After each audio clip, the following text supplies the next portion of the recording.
매일 새벽 어둠이 서서히 물러나는 강남의 조용한 거리를 따라 한 남자의 발걸음이 또박또박 울려 퍼집니다.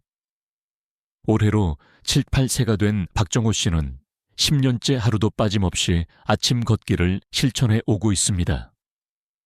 비바람이 몰아쳐도 눈발이 날려도 그의 여정은 결코 멈춘 적이 없었습니다. 사실 처음엔 건강검진 결과가 안 좋다고 해서 억지로 시작했죠. 의사 선생님 말씀 아니었으면 아마 지금도 침대에 누워 있었을 겁니다. 그런데요, 이게 참 이상해요. 하루라도 못 걸으면 몸이 근질근질하고 어딘가 허전하고 기운도 쭉 빠져요. 지금은 망고 걷기가 제 하루의 리듬이 됐어요. 이야기를 하며 박 씨는 손목에 찬 망보기 앱을 자랑스럽게 보여줍니다. 화면에는 오늘도 정확히 3,000보가 기록되어 있었습니다. 마치 정해진 시각에 규칙적으로 돌아가는 시계처럼 그는 매일 아침 같은 습관 같은 거리 같은 속도로 동네를 돈다고 합니다. 이 때문인지 이웃들은 그를 인간 만보기 또는 걷는 시계라고 부릅니다. 박 씨는 그 별명을 들을 때마다 싱긋 웃으며 그 별명조차 자신에겐 자부심이라 말합니다. 그와 같은 습간 서울의 북서쪽 북한산 입구에선 또 다른 노인이 하루를 시작하고 있습니다. 76세의 김영수 씨는 등산화의 끈을 단단히 조이고 낡은 배낭을 등에 안니다. 8년 전부터 일주일에 3번씩 산을 오르기 시작한 그는 이제 동네 사람들에게 산악대장으로 불립니다. 처음엔 그냥 갑갑해서 시작했어요. 아파트 안에 갇힌 느낌이 너무 답답하더라고요. 그런데 한번 정상에 올라 서울을 내려다보니까 그 느낌이란 뭔가 가슴이 뻥 뚫리는 듯한 말로 설명할 수 없는 해방감이 있죠. 아내는 제가 산에 안 가는 날이면 괜히 예민하다고 해요. 산에 다녀와야 마음이 맑아지는가 봐요. 말을 마친 김 씨는 배낭 속에서 접힌 등산 지도를 꺼내 오늘의 코스를 확인합니다. 오늘은 북한산 둘레길, 그가 가장 좋아하는 코스 중 하나입니다. 그는 한 걸음 한 걸음을 자연과 호흡하듯 내디디며 도심의 소음을 뒤로하고 천천히 숲으로 사라집니다. 박 씨와 김 씨, 두 사람 모두 또래보다 훨씬 건강하고 활기차 보입니다. 하지만 그들이 선택한 건강법은 전혀 다릅니다. 한쪽은 평지를 매일 걷는 만보 걷기, 다른 한쪽은 주기적으로 오르는 산행. 그렇다면 과연 이 두 가지 운동 중 노년 건강에 더 유익한 것은 무엇일까요? 그리고 혹시 이 두 운동을 함께 병행했을 때 나타나는 시너지 효과는 없을까요? 영상을 끝까지 보신다면 단순한 비교를 넘어서 당신의 체질과 성격에 딱 맞는 최적의 운동법까지 알게 되실 것입니다. 먼저 만복 어깨가 노년의 건강에 미치는 변화를 살펴봅니다. 첫 번째, 심혈관 건강이 크게 개선됩니다. 처음엔 산보 걷는 것도 버거웠어요. 중간에 계속 쉬어야 했고 숨이 턱까지 차오르곤 했죠. 그런데 6개월쯤 지나니까 만보가 전혀 어렵지 않더라고요. 혈압약 복용량도 절반 이하로 줄었어요. 의사 선생님이 수치 보고 깜짝 놀라셨어요. 요즘은 아들이 선물해준 혈압계로 아침 저녁마다 재보는데 평균이 항상 안정적으로 나와요. 72세 이명숙 씨는 그렇게 회복된 자신의 몸 상태를 차분하게 들려줍니다. 2018년 고혈압 학회지에 실린 연구에 따르면 65세 이상의 고혈압 환자들이 주 5회 하루 30분 이상 걷기를 꾸준히 했을 때 수축기 혈압이 유의미하게 감소한 것으로 나타났습니다. 이 수치는 일부 고혈압 약의 효과와 맞먹는 수준이며 걷기가 약물 치료와 병행할 수 있는 강력한 자연육법이라는 사실을 보여줍니다. 규칙적인 걷기는 심장 근육을 강화하고 혈관의 탄력을 높이며 노화로 인해 굳어가는 신체의 활력을 불어넣는데 효과적입니다. 무엇보다도 체력 소모가 크지 않아 고령자에게 무리가 없다는 점에서 큰 장점으로 꼽힙니다. 두 번째 걷기는 혈당을 조절하고 당뇨병을 예방하는 데도 탁월한 효과가 있습니다. 저는 당뇨 때문에 걷기 시작했어요. 처음엔 약에 전적으로 의존했는데 만보 걷기를 시작한 지 1년쯤 되니 약 복용량이 절반으로 줄었죠. 식후 혈당 수치도 눈에 띄게 안정됐고요.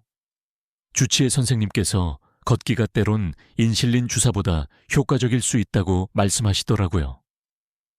병원에서도 제 사례를 다른 환자들한테 자주 들려주신대요. 이처럼 79세 김철수 씨는 자신의 건강 회복 경험을 뿌듯한 미소와 함께 털어놓습니다. 박정호 씨의 평지 걷기와 김영수 씨의 산행. 서로 다른 길을 걷고 있지만 그 길 끝에 다 다르면 공통점이 있습니다. 그것은 바로 스스로를 지키기 위한 꾸준한 노력이 만든 건강한 노후의 조상이라는 점입니다. 몸이 허락하는 만큼, 자연이 응답해 주는 만큼 그들은 매일의 걸음 속에서 삶의 의미와 기쁨을 되찾고 있는 것입니다.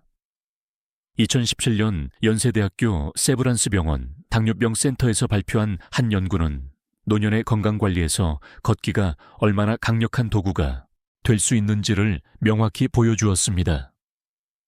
제2형 당뇨병을 앓고 있는 환자들이 식사 후 15분에서 30분가량 걷기를 실천했을 때 식후 혈당 수치가 현재 낮아졌고 하루 6,000보 이상 걷는 습관을 가진 이들은 당화혈 색소 수치가 평균 0.6%나 감소한 것으로 나타났습니다.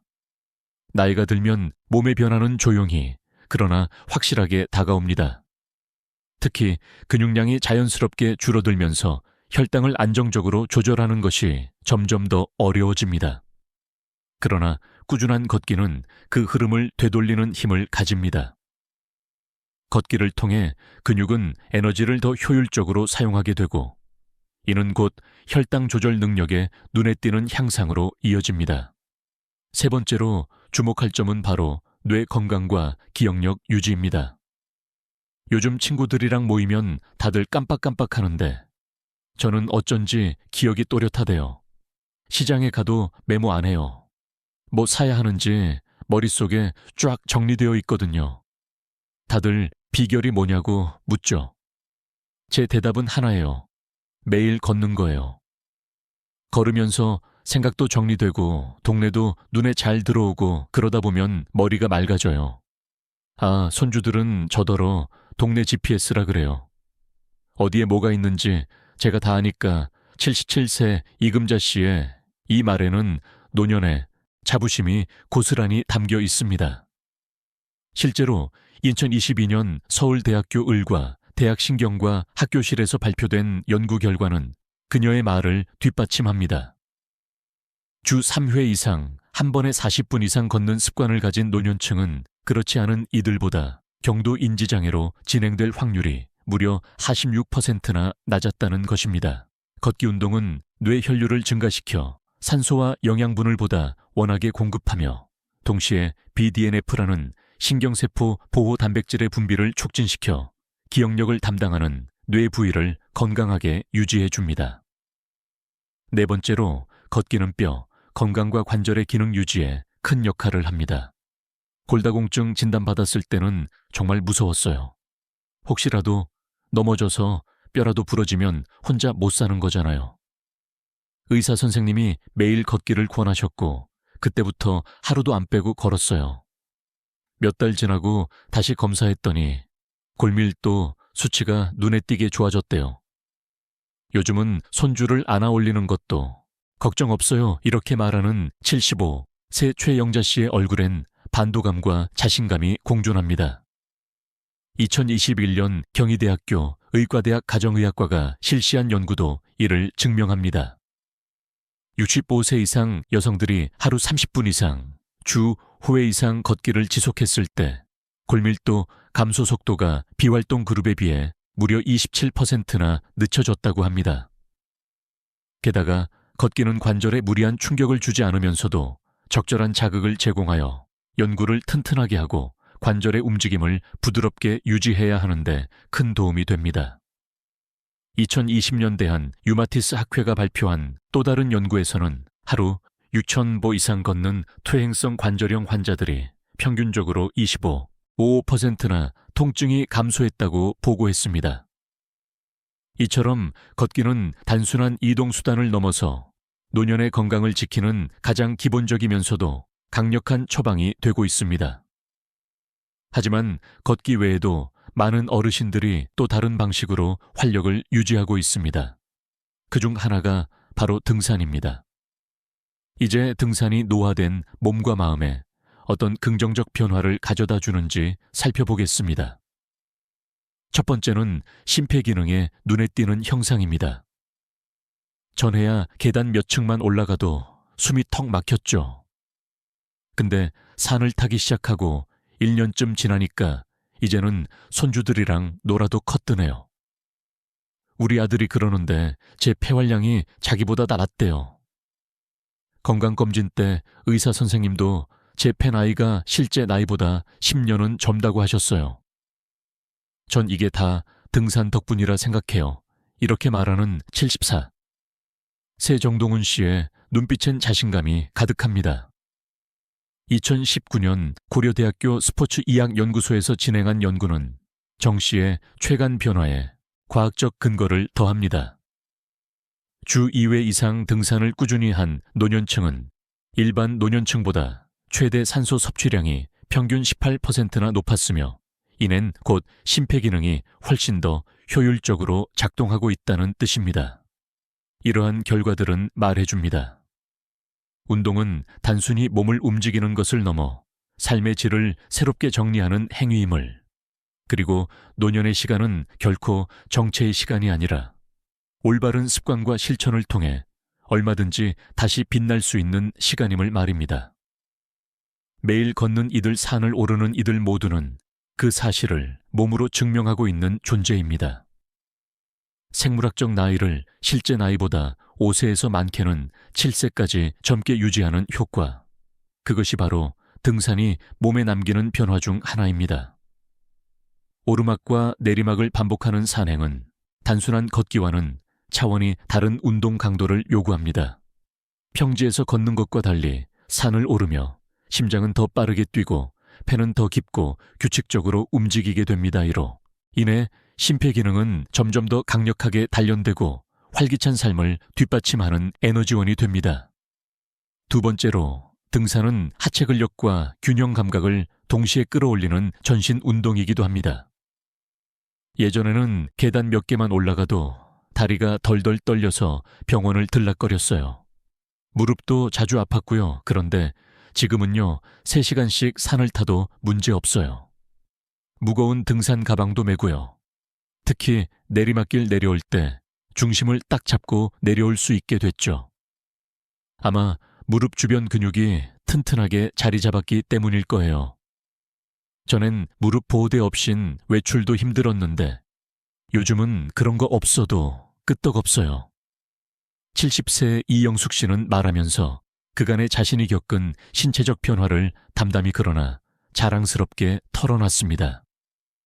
2020년 부산대학교 의과대학 재활을 악과가 발표한 연구는 그녀의 말에 확신을 더합니다. 정기적으로 등산을 해온 노년층의 하체 근육은 동일 연령대 대비 25% 높게 측정되었고 균형, 감각 테스트에서도 23% 더 우수한 결과를 보였습니다.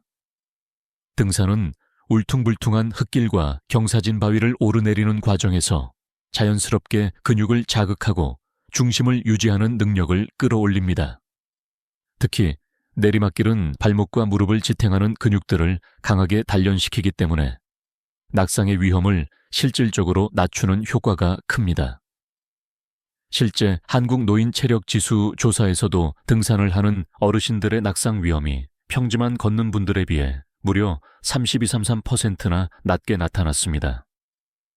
세 번째로 주목해야 할 점은 등산이 단순한 신체 활동을 넘어 정신적 재활의 열쇠가 될 수 있다는 점입니다. 배우자가 세상을 떠난 뒤 우울증이 심하게 왔어요. 멍하니 집에만 있고 약을 먹어도 마음은 나아지질 않았죠. 그러다 우연히 산악회에 가입하게 됐어요. 그게 제 인생을 바꿨습니다. 또래 친구들과 함께 산에 오르며 서로 의지하게 되고 매번 산을 정복하고 내려올 때마다 느끼는 그 성취감. 지금은 매주 등산 가는 날이 기다려져요. 삶의 활기가 돌아왔어요. 약도 끊었고요. 잠도 깊이 자게 됐어요.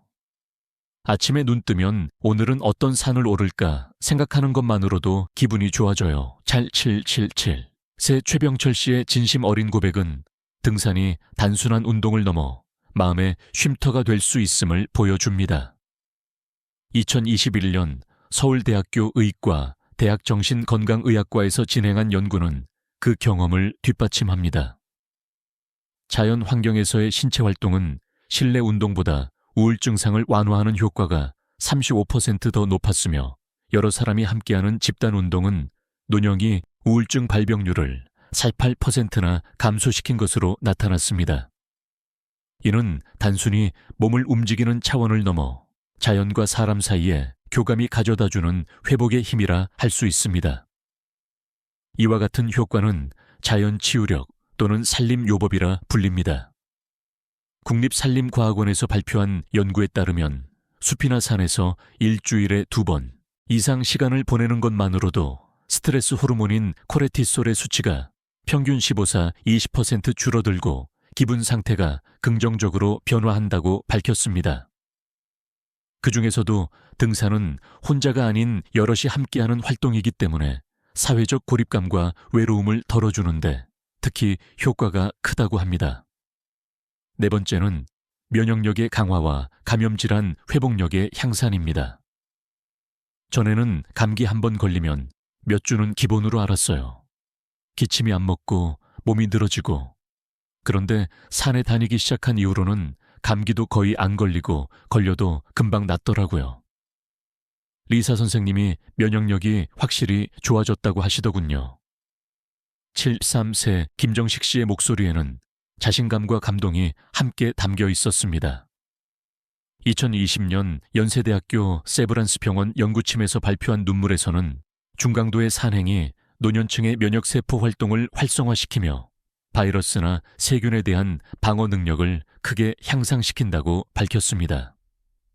꾸준한 등산은 천 조절, 능력과 면역 반응을 동시에 개선하여 감염 질환에 대한 저항력을 키우는데 탁월한 효과를 보입니다. 결국 등산은 단지 높은 곳에 오르는 행위가 아닙니다. 그것은 마음의 어둠에서 한 걸음씩 벗어나 자신을 다시 세우는 과정이자 삶의 중심을 다시 찾아가는 여정입니다. 같이 다른 이유로 산에 오른 이들의 발걸음은 모두 다르지만 그들이 산에서 얻는 회복과 성장의 본질은 하나입니다. 등산은 몸과 마음을 함께 일으키는 치유의 길입니다. 면역력은 단순히 감기를 막아주는 방패 이상의 존재입니다. 그것은 우리 몸이 질병과 싸우는 가장 본질적인 생명력이며 그 방패를 더 단단하게 만들어주는 열쇠 중 하나가 바로 등산입니다. 연구에 따르면 등산은 면역세포의 활성을 눈에 띄게 높이고 만성염증의 지표로 알려진 CRP 수치를 평균 18% 가까이 낮추는 효과를 보였습니다.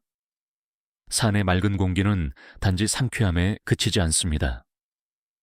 나무에서 방출되는 피톤치드와 같은 천연 항균 물질은 체내의 자연살의 세포 NK세포를 자극하여 면역 시스템을 근본적으로 끌어올립니다. 중국대학교 의과대학과 국립산림과학원이 공동 진행한 연구에 따르면 일주일에 한 번 이상 숲에서 시간을 보내는 노년층은 감기에 걸릴 확률이 일반 노인보다 29% 낮았습니다. 저는 걷기도 하고 등산도 해요. 평일엔 만보 채우고 주말엔 산에 오르죠. 좀 욕심이 많나요? 서울 서초구에 거주하는 70일 새 김영애 씨는 수줍게 웃으며 그렇게 말합니다. 하지만 그의 욕심은 단순한 건강관리 이상의 가치를 만들어내고 있었습니다.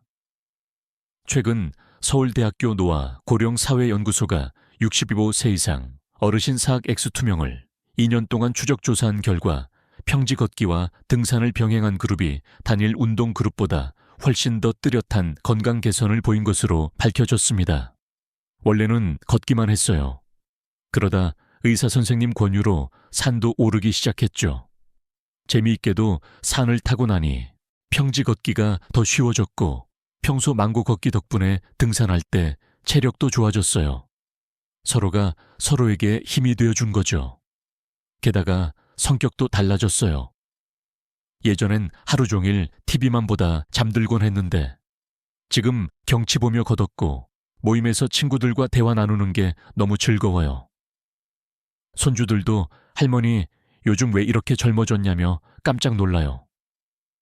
그의 미소는 삶의 활력을 되찾은 사랑만이 가질 수 있는 진한 빛을 품고 있었습니다.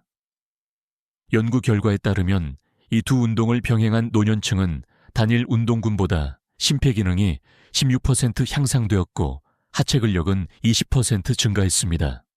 특히 주목할 부분은 기억력 테스트 결과였습니다. 걷기 운동은 규칙적인 유산소 자극을 통해 심장과 혈관의 기능을 향상시키는 반면 등산은 상대적으로 더 높은 운동 강도로 근육과 균형 능력을 종합적으로 발달시킵니다. 이 두 가지 운동을 적절히 조합하면 눈영이에 필요한 거의 모든 신체 기능을 효과적으로 관리할 수 있다는 결론에 이르게 됩니다. 서울대학교 의과대학 가정의학교실 박진호 교수는 이러한 효과를 복합운동 효과라고 명명합니다. 그의 연구에서는 걷기와 경사진 지형을 오르는 운동을 병행한 그룹이 단일 운동군보다 대사증후군 위험이 무려 32% 더 낮았다고 보고했습니다. 버스가 갑자기 급정거했는데요. 주변의 젊은 사람들은 휘청거리며 넘어졌어요. 그런데 저는 가만히 있었어요. 손잡이도 안 잡았는데 균형이 무너지질 않더라고요. 제 아들이 억마 슈퍼파워 생긴 거 아냐라며 농담하더라고요. 김영애 씨는 이야기를 하며 자랑스러운 듯 웃음을 지었습니다. 그의 몸은 단순한 체력을 넘어 나이에 저항하는 민첩함을 갖춘 듯 했습니다. 실제로 연구에 따르면 두 운동을 병행한 노년층은 일반 노년층보다 반사신경과 기념 감각이 최대 17% 향상된 것으로 나타났습니다. 이는 낙상 예방과 직결되는 중요한 변화입니다. 더욱 인상 깊은 것은 운동이 가져오는 사회적, 정서적 변화였습니다. 걷기 모임에서 친구들과 함께 걷고 주말엔 산악회에서 새로운 사람들을 만나며 넓은 세상을 경험하게 된 이들은 삶에 대한 만족도가 눈에 띄게 높아졌습니다. 연구에 따르면 이들은 외로움을 덜 느꼈고 전체적인 삶의 만족도가 평균 38% 증가했다고 합니다. 평일에는 아파트 단지 걷기 모임에서 또래들과 수다 떨며 운동하고 주말엔 산악회에서 새로운 풍경과 사람을 만나요. 예전엔 이런 삶이 있을 거라 상상도 못했죠. 지금은 친구들도 많이 생기고 어떤 분은 산에서 인연을 만나 새로운 달 여자를 찾기도 했어요. 그의 목소리에는 변화를 넘어선 기쁨이 담겨 있었습니다. 평지 위에서 쌓은 일상의 건과 산 위에서 얻는 도전의 즐거움. 두 세계를 오가는 이들은 지금도 스스로를 단련하고 마음을 열며 노년의 시간을 누구보다 빛나게 살아가고 있습니다. 이들의 삶은 말합니다. 건강이란 단순히 오래 사는 것이 아니라 깊이 있고 즐겁게 살아내는 것이라고 76세의 뜻밖의 인연을 만나 다시 사랑을 시작한 한 회원님이 계십니다. 이분 모두 걷기와 등산을 삶의 일부분처럼 즐기고 계시죠. 건강한 취미가 사람을 이렇게 밝게 바꿔 놓을 수 있구나 싶었어요. 함께 걸으며 대화도 나누고 산에 오르며 서로에게 힘이 되어주는 모습을 보면 진심으로 부러워질 정도예요. 김 씨는 두 사람의 이야기를 들려주며 미소 짓습니다. 분명한 건 신체를 움직이는 일이 마음까지 움직인다는 것입니다. 하지만 새롭게 운동을 시작하려는 분들이라면 반드시 명심해야 할 것들이 있습니다. 서울대학교 스포츠학과 박진호 교수는 이렇게 조언합니다. 운동을 갑작스럽게 시작하는 건 오히려 해가 될 수 있어요. 특히 심장질환이 있거나 관절이 약하신 분들은 반드시 의사와의 상담을 통해 본인의 상태를 점검한 뒤 시작하셔야 합니다. 박 교수의 말처럼 2019년 미국 심장협회에서 발표한 공식 가이드라인에서도 65세 이상 고령자가 새로운 운동을 시작할 때는 사전 건강검진이 필수적이라고 강조하고 있습니다. 박 교수는 특히 점진적인 접근법의 중요성을 거듭 강조합니다. 7초 모음 버버실이 새 정희진 씨의 사례가 좋은 예입니다. 처음에는 집 근처를 15분 정도 산책하며 시작하셨죠. 이후 한 달에 5분씩 걷는 시간을 늘려가며 슛 6달 만에 하루 한 10간 걷기가 가능해졌어요. 그 다음엔 가벼운 등산으로 자연스럽게 넘어가셨고요. 이렇듯 무리하지 않고 서서히 단계를 밟아가는 방식은 안전하고 효과적이며 실제 대한 노인 병학회 지침에서도 이 점진적 운동 증강이 골프상의 위험을 70% 이상 낮춘다고 명시되어 있습니다.